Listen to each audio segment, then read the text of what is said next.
ঘোরা দিয়ে। আজকে রান্না বান্না আমি কিছু করিনি, মায়ের কাছে যাব বলেছিলাম, কিন্তু আমার বর যায়নি, ওর ভালো লাগছে না বলে। তাই মাকে বলতে মা একেবারে সরঞ্জাম করে রান্না করে পাঠিয়ে দিয়েছে। তো চলো রান্না কী কী পাঠিয়েছে আবার দেখে নিই। এতগুলো কাঁচা লঙ্কা দিয়েছে, এত দূর থেকে খাবারটা আনছে যেহেতু।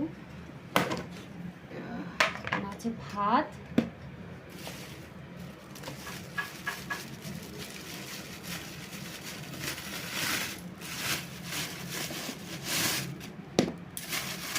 আমি প্যাকেটগুলো খুলে নিই, তারপরে আমি